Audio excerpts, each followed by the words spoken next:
Hi, I'm George Howard, and welcome to another conversation with a young entrepreneur. Today, I'm speaking with Alex McConduit, who is a Loyola student, as well as an entrepreneur and someone who's passionate about the music business.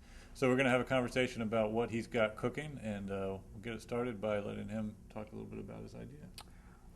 Well, how you doing, first of all? Basically, I want to start an entertainment company in New Orleans, Louisiana. It's going to be a local company. And what we want to do is give underground artists and independent labels the opportunity for their music to be heard, respected, and elevated through collaborations with us, Real Entertainment.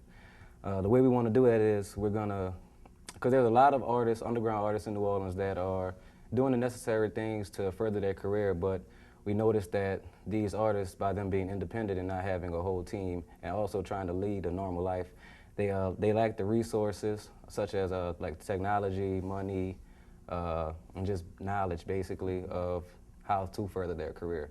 So we noticed that gap and we wanted to reach out to these artists and help them.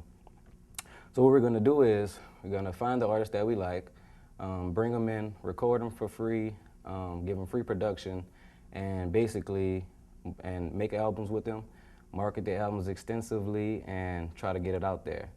The thing I would say as a catch is that we are going to own the music, we're going to sell it, and we're going to keep all the profits. But with the underground artists and independent labels, if we can get an independent label to work with us, what they gain from it is promotion and being a part of Real Entertainment. We want Real Entertainment to be the premier source of music in New Orleans. Okay. Well, certainly a lot of stuff there. First of all, the company is called Real Entertainment. Correct. So real, you have to say it twice. Exactly. And it's a virtuous enterprise. Mm-hmm. Certainly here in New Orleans, the birthplace of so much of America's great music, and yet, musicians aren't really getting the what they deserve in terms of promotion, getting it out there. And I think it's also widespread. The music business is changing so much, and with the kind of lower barriers to entry, people can make records on their laptop for virtually no money, and you can get a MySpace set up and distribution through Snowcap or whatever, and a number of things. And hey, you're in business. But the problem with that is that when everybody can get into the market, it makes it all the more difficult to sort of differentiate yourself. Correct. So it seems like you're trying to address that. So what I'd like to do to kind of walk through these elements is after you've given your kind of description, and you talk very, very quickly.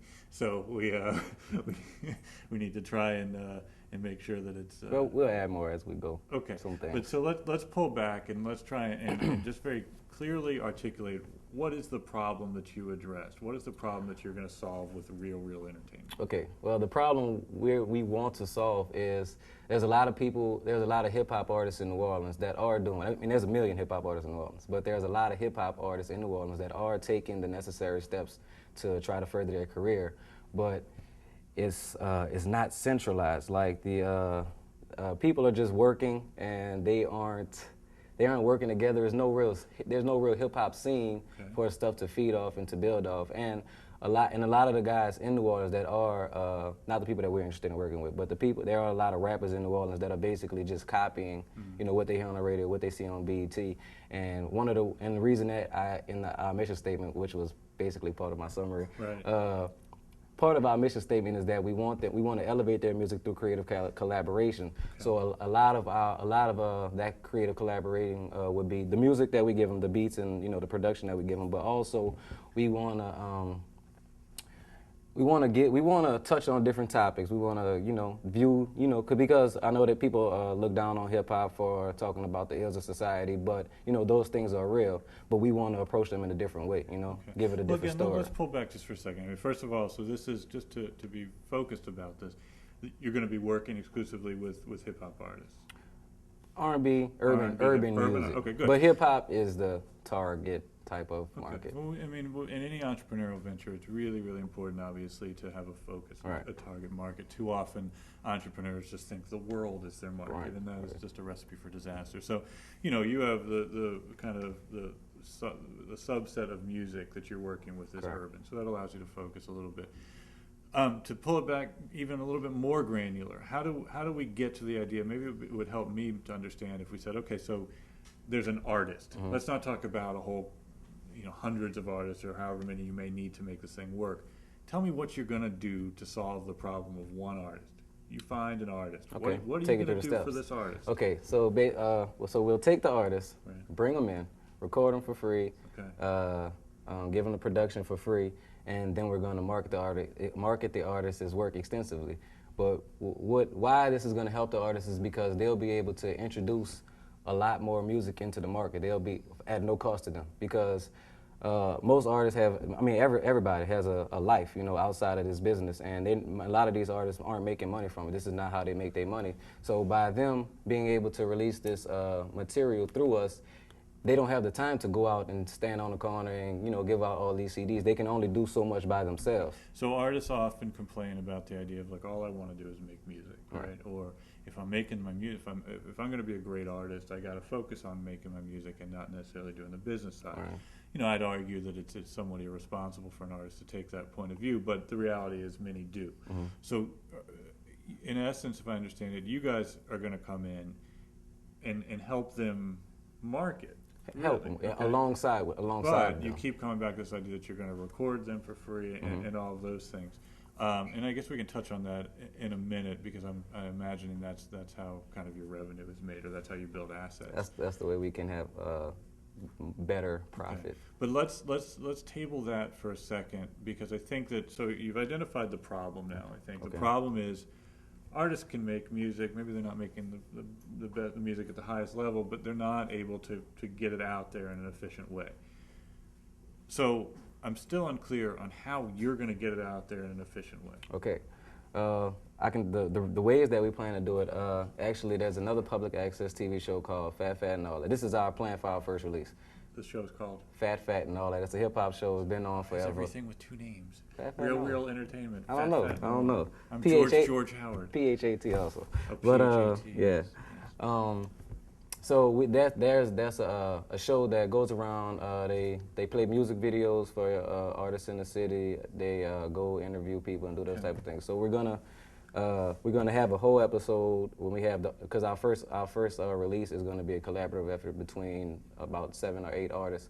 Okay. Going to have all of them come on the show as a way to So you have a relationship with the show. Right. Yeah. So you've gone out and you found 7 or 8 artists that want to be part of Real Entertainment. Not exclusively, but would like to work with us. Okay, right. So and then you're going to go on the show, and that's one way that you're going to get the brand out there, these artists out there. What else? The website, of course, we'll have a website, and actually what's going to be different about your website? I'm going to tell you exactly. Right, so the good thing about our website, which I came up with this idea about 3 days ago, and I'm probably going to need a lot more help since I came up with it because I can't turn it away now. I can't not do it. Basically, it's not anything really new. It's going to be new to the local area. It's going to be new to New Orleans. Basically, we're going to have a website that, if you have ever been on allhiphop.com or hiphopdx.com, they just keep up with hip-hop news and stuff that's going on in the hip-hop industry. Well, what we're going to do is keep up what's going on in New Orleans hip-hop scene. And because I thought about it because if we had a website that was just, we're going to sell our products and you can look for when we have another upcoming product, people would visit the webpage twice, maybe every time we're about to have a thing. So you're gonna provide kind of a filtered source of news so that people know when they come to realreal.com, they're going to get the kind of best, most accurate information about this genre that they care about. And this will allow you to then highlight the artists that you work with. Not necessarily. In a way, of course. We have control over it, so we'll probably be biased to highlight the artists we work with. At the very least, next to the news, you'll be able to put your artists. Right, featured artists, those type of things. Okay. But we want to have a website where you just don't come every time, just to see when we have a new product. Where you might visit when you go on the internet, like, what website do I want to go to? One of the most common fallacies of entrepreneurs is they think they can throw a website up and people will care. Right. I think that a new website is created once every second or so, right? We just have so many choices. So your idea to say, look, if we just threw a website up about the artists that we're working with, it might not get the traction that we need. So by having some additional information up there, and that will help us to become that premier source of news and music in the city. So you have that. You have this relationship with a TV show. Mm-hmm. What else? Well, because community service is going to be another way that we're going to market real entertainment. Right. Pick up trash on the highway.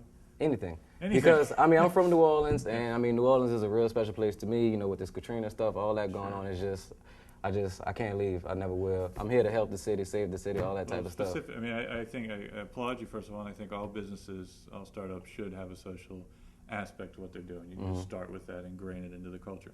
But so what I don't understand how it connects with your overall.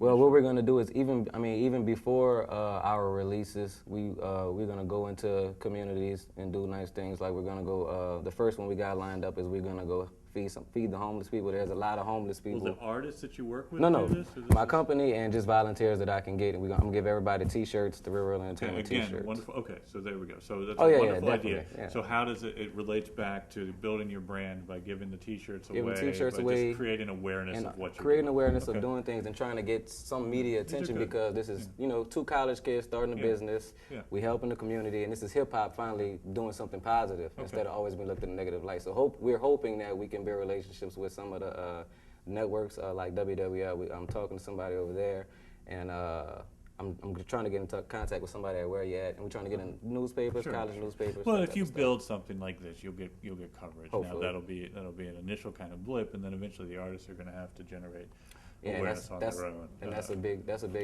part of our market plan is that the artists they're going to want to market themselves. So on their own music that they make and distribute, they'll mention our name, say just look out for this. They're on it. That's their product. All right. So in other words, it's kind of the model of a CD Baby or something where, because they have a relationship back. So will the artists have their own page on your site? So it'll be realentertainment.com/random hip hop artist B, and so random hip hop artist B is out there doing a gig, and he says, if you want to buy my stuff, go to realentertainment.com. Well, not necessarily buy your stuff, but we will advertise his show on our website if he has a show coming up. All right. Well, I mean, I think we've addressed some of the marketing angles. I'm sure there's a lot more to be fleshed out. But let's kind of, so we've got a problem here. You know, hip hop artists are not getting the attention that they deserve. Your solution is to help them doing that via a number of ways, marketing, etc. The business model. How are you going to make money doing this? You keep talking about giving recording money for free. Certainly, the community service is something that is not going to cost you anything except for the price of T-shirts. Right. If you've got some sort of relationship with a TV station, great. They're not going to charge you anything, but there are going to be costs associated with this. So how do you drive revenue? Well, basically, from the albums that one reason that we're going to be able to be so successful because my partner is an engineer and a producer. We don't have to pay for any of the production. Okay. We don't have to pay for the recordings. All right, so you're going to be able to, and that's fine. I think that recording costs these days is not as huge as true.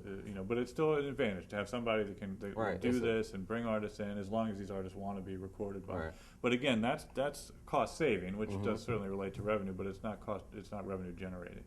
So how are you making money? Okay, so we're the album. Our first album is going to be top 7 underground artists in the city. Okay. But what we're going to do is every time after we record them, we're going to package it, market it, and we're going to go sell it. Where are you going to sell it? And we're going to do a lot of street vending in the beginning because we want to get a real strong presence in New Orleans. Because I mean, hip hop. That's a lot. It's a big deal in hip hop. Street vending. I think it's one of the few areas that you can successful. And I think that hip hop does tend to be innovative in terms of their marketing. I do think some of the mixtape stuff is a bit played out at this point. But I'm sorry. We make albums. You make albums on mixtapes. Yeah. Right. All right. But so you've got this compilation, 7 underground hip hop artists. Conceptual compilation. Compilation, yes. Yeah. So specifically, you're going to sell it on the street. Where you're going to just wander down St. Charles Avenue? How are you going to? Strategically, obviously, hopefully. So give me an example. We're going to we pinpointed all the spots where there's going to be large sums of people all the time. Barbershops, a lot of people sell their stuff at gas stations. We're going to sell it at colleges, high school events. Well, how are you? I mean, there's actually a business model out there. I forget the gentleman's name, but he has developed a distribution network in barbershops for hip hop. Right. So, and he's doing very well. So, it's certainly something that is alternative distribution. Is a very important thing. So you'll go to barbershops, you'll go to gas stations. I think it'll be trickier, but harder. But you still people. And I've done market research. Even though I'm talking to the people that are selling the CDs out there, they say they can sell 20 to 30 a day by themselves. So I figure if I can get me a team, you'll figure that out. All right. So you're gonna. What's important is that you're not saying, oh, we're gonna get some distributor to put it in, whatever record store still exists at this point. That's not and there is valid. one independent record store in New Orleans called Nothing But Fire Records. So you'll get it in there. Yeah, we'll definitely get it in there. And I imagine, you might as well do iTunes and all the other digital distribution. Sell it off the website. Sure. Okay, so that's your revenue driver? Selling it, and we also have a value add, which a lot. Now I'm not going to say that all of our products will, but a lot of our products are going to contain the DVD. The DVD, it might be like the first one is going to be the making of the album, and so that's another promotion. So you're gonna film all of the stuff that you do. Yeah, there's going to be another promotional aspect for the artist to fall in love with, to want to work with us. What's the price point? $10. $10. See, and for $10 you get a CD and DVD. In the case, DVD What's your cost case. of goods? Excuse me? What are your cost of goods? Well, we're gonna our first release we were gonna order 5,000, but that was a lot because it's not a lot, but we didn't, it's our first time out, so we're gonna just do 1,000, and it's gonna be, I think it's I want to say like $1 or $2 or call it $2 by the CD. time you put you got setup costs and some sunk costs. So you got $2 a CD DVD package in there. Now, what about payments to the artist? You got to pay your mechanical royalties, right? You have to pay the royalty to the songwriter by law. So you're gonna have how many tracks on this record? We're thinking about 14, 15, something like that. Okay, so you're gonna have potentially $1.30 in mechanicals unless you can negotiate a rate. So now your costs are up to $3.30. Okay. What about artist royalties? How much are you gonna pay them? That's what we were going to meet about. But that's what I was going to be talking to you about. What ways that I can work that. Well, there are fundamentally two ways. I mean, the one way would be to do the traditional way. When Jay-Z or someone sells a record, he may not be a good example because he runs the company, so he can probably do it however he wants. Right. But when Kanye West sells a record, he has a royalty rate, and that's typically calculated off of the list price. Mm-hmm. So in your example of selling at a list price at the gas station, the barbershop, or wherever for $10, there's a royalty rate that varies, but it could be anywhere from 10 to 20% of that list price. So for you, that would be between $1 and $2 of the list price going to the artist. Now, record labels rarely pay that full amount to put all sorts of deductions in there, but they do have to pay something or calculate it.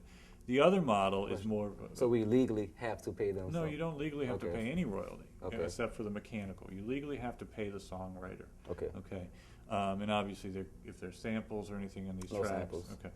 So you can't, just for anyone who's curious, if you put a sample on an album or into a track, you have to get clearance to do that. You can't do that. You can be... That's why we're just going to stay totally away from that. That's the best way to do it. But you need to, I mean, I don't know why an artist would say, sure, take my song and don't pay me any royalty. Now you can say you're going to get all this promotion. Mm-hmm. That's fine when no one's making any money. Okay. That strategy doesn't work when the artist says, oh, okay, I gave you my song and you're rolling in your Benz and I'm on my skateboard, right? Mm-hmm. They're going to want to know, well, you made all this money off my back. So just to finish one thought, so you've got the royalty side, and then another model is more of a profit sharing model where you would recoup your costs. So whatever it costs you to make the record, et cetera, you would bring that money in and then divide the gross profit between you in some ways. Some labels do it 50-50, some it varies.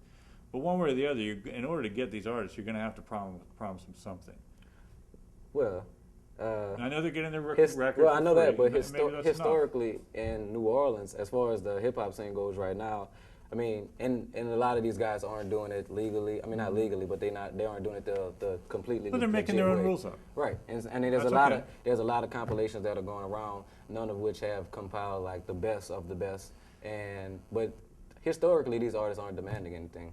Okay, well, as far as money, because they're starving artists. You have to look into the culture, but if you want to build a long-term brand, and I think this is true of entrepreneurship in general. It's perfectly valid to go out there and say, you know what, the rules, the model that's been out there has not been working. I don't really know it. I don't really care. This is what I think is going to work, and I'm going to build my company this way. Now, you don't want to do anything illegal, and certainly, from 50 Cent to many others, they started their career selling illegal mixtapes. Right. These are totally illegal. Yeah. But it's part of the culture, right? And so it's not something I would advocate you do, but it is something that you need to understand this culture. And if you can get artists to say, look, I'm cool with the trade of you guys promoting my stuff, paying me my mechanicals because you have to, My thinking though is that you have to be thinking long term enough out there that where that may work at this kind of startup grassroots level, as you build success, you're going to have to formalize your business. Right. And you know, this is where a lot of businesses fail. They can't make that jump to a more formal thing. It's where a lot of people get in trouble. And then some are able to make the jump. They go from, I don't know the rules, I don't know what I'm doing, but I want to start. And that's really important. And that seems like where you are. Yeah, I think that we will be able to make that jump. But as far as our first our first 3 or 4 releases, I'm glad that you're telling me all this, because I want to make sure that we do everything legally, because our long-term goal is to get distribution, at least regionally. Yeah, and that it becomes an issue also when you've got these artists. Who owns the master? We own it. Okay, so you own 100% of the master. You know, there has to be consideration, right? Okay. Legally, for a contract to be valid, they can't just give you everything and you give them nothing. That won't hold up. Okay. Right? So you have to delineate in your contract, you are giving us the right to these sound recordings, not the copyright of the song, but to these versions of the songs, and we're going to go and distribute them. What are you giving them in exchange for that? And if you don't, there's no contract. Okay. There's nothing. So, and that can cause a lot of problems, especially if you ever want to sell your company, if you want to have some kind of liquidation event, if you want to partner, you need to understand what the assets are. So you'll hammer that out, and that consideration can be promotion. It can be, look, in exchange for you giving us the rights to the song, we're going to promote the hell out of it. It's hard to quantify that. But I would suggest that you figure out some kind of royalty rate for these artists. I think, especially if the culture is not doing that, it's going to immediately differentiate you from the others. True, that's good. I'm glad you're saying that. Okay, but so by selling, okay, I understand. I mean, we were at $330 a unit, right, between the royalty and the cost of goods. Now, if you're selling it for $10, you're working at a $670 margin, right? Okay, yeah. That's a lot, and it's completely unrealistic. Okay. Because you don't just go to a gas station and say put these CDs in here. Oh no. They say they say you can put the CDs in here, but what are you going to pay us to put the CDs in? Or also, how does the gas station make their money? We don't plan on letting the gas station distribute them. They actually stand there and sell the albums to people as they come. I'm sorry? Street vending, like you actually stand there and you have your mixtapes or you have your albums and you sell them to people as they come in. Okay, you're going to be arrested. Arrested? You can't stand out in front of a gas station and sell stuff. I mean, you're not supposed to, but you can. You can in Well, you can't do anything in theory, but you will go to jail. Nah. People do it all the time down here. You can't build businesses on that type of. I mean, okay, I would suggest that you look into what it takes to legally do this. You can go ahead and take that approach. It is not a good long-term business strategy. Oh, it's not at all. It's not at all. It's initially to build, not street cred, but street cred. And it's a way for us to communicate with our customers one-on-one. The people that are going. It's a way to be arrested too. If I'm a gas station, if I'm running the Quickie Mart, but right? they don't. That's the thing. That's what I'm saying. Okay, that is not. I mean, we're not gonna. I put it like this: we're not gonna be standing on St. Charles at the Shell selling these albums, selling these mixtapes. We're gonna be, in areas where it's already being done. And that's a good thing because I didn't ask them if they give the gas station guys something, which I don't know. They may imagine look. I mean, the way the world operates. If I'm Abu running the Quickie Mart, the only way I'm going to let you stand out there on my property and sell stuff is if I get a kickback. Most of the all time, of which is wholly illegal. Yeah, so if you want to, if that's how you roll, go ahead. But the right way to do it. Look, I'm not gonna tell you what the right way. I think innovators start this way. There isn't so many of the successful record labels started selling CDs out of the back of their trunk. So you are consistent in a long lineage of record label people who said, you know what, I'm not going to go the traditional route. I'm going to go where the people are, pop my trunk, and sell CDs. Just be careful. Initially. And this is fine. I mean, I think this is fascinating. This is how Chris Blackwell started, and I don't put myself in the same category, but I did the same damn thing, just driving around at shows, pop in the trunk. Right. We're going to sell them at the artists' shows also. Okay. So great. I mean, I think it's wonderful to get out there, connect directly with these customers. you need somewhere in your business plan to say eventually we're gonna formalize these types of things. Definitely. We're gonna show that we have a market, and then we're gonna go to the barbershop, go to the gas station, and say, look, we want to come out from the cold here. We want to come inside, and let's formalize an arrangement, right? Because you can, I mean, it's rather than doing it under the table with kickback, you put the damn thing up next to the cash register, and you sell the CDs to the barbershop for $5 or $6, and let them sell it for 10. Everybody's happy. Right. But to build your brand, you're doing it grassroots. To build our brand and to collect more profits in the beginning, all right. so we can have money to continue. Okay, as long as that money doesn't go towards hiring attorneys to get you out of jail. All right, so we've identified the problem, right? Mm-hmm. We've identified a certain solution. We've identified a business model, right, so to speak. Your long-term goals, where does this go? I mean, this sounds like something that you can get off the ground pretty fast. You've got this compilation. You can start finding gas stations to sell in front of everywhere pretty soon, right? Right. Well, long term, which 3 to 5 years, we want to obtain distribution regionally at least, which means Texas, Louisiana, Mississippi, Oklahoma, maybe. And I was talking to a lady at Koch.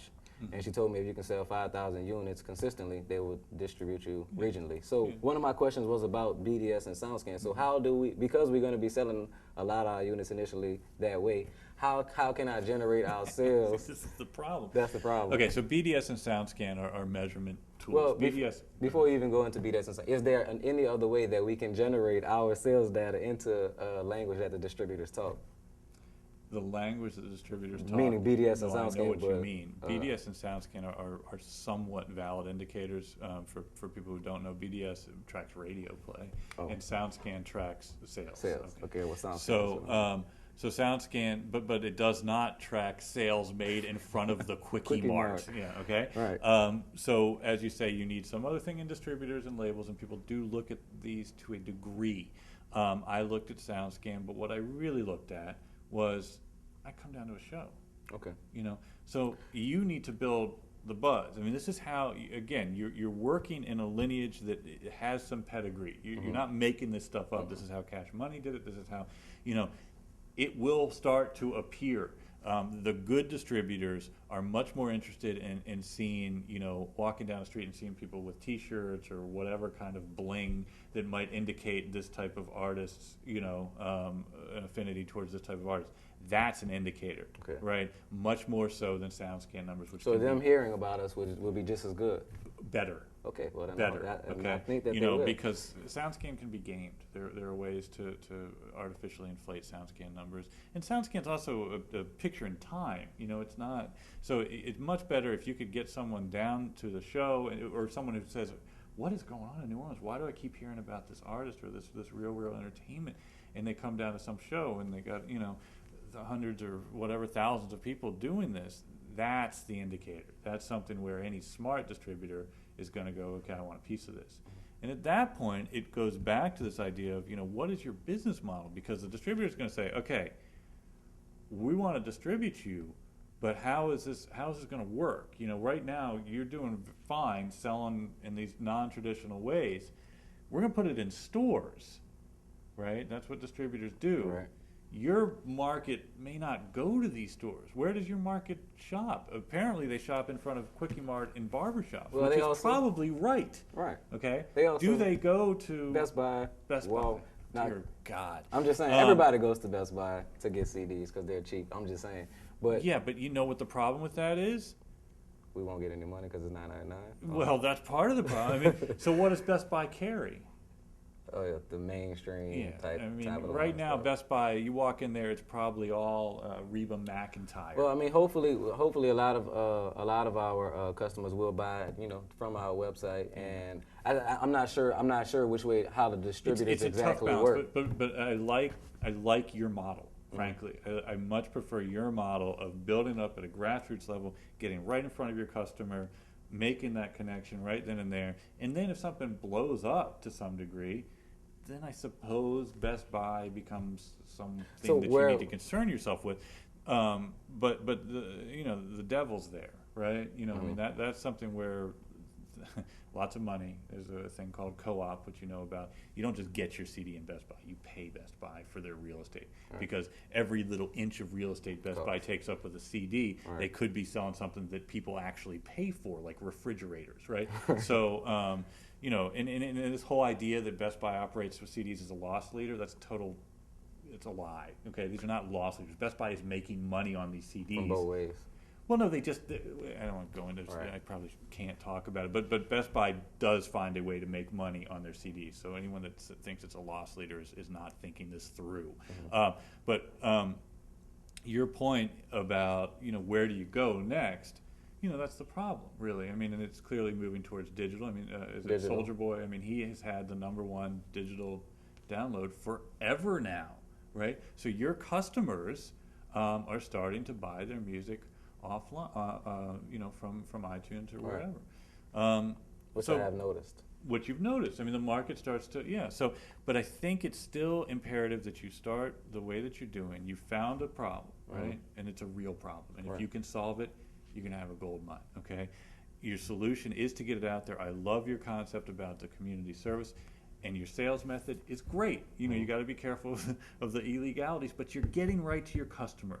And that's what most people don't do. Grow it there, but be thinking about how you can normalize this. And it's not just Best Buy. I mean, there's still thousands of decent retailers out there where you can operate with. I think you're onto something. You know, I think if you know your market well, if you keep your costs low, you got to be formalizing things. You need to deal with these artists, right? And you need to be real careful about some of these ulterior or alternative distribution methods, and build it that way. But I wish you nothing but the best of luck. Thanks. And you'll be helping me a long time. So give me your elevator pitch. Give me 10 words. What are you going to do? But basically, we're going to take over New Orleans through the use of hip-hop music, get everybody, I can't use 10 words, but we'll get everybody together and try to create a scene and bring hip-hop back to New Orleans and give New Orleans hip-hop away to the nation. So that was pretty good. I never said that either. Good. Thank you for joining us. Hope you come back next time.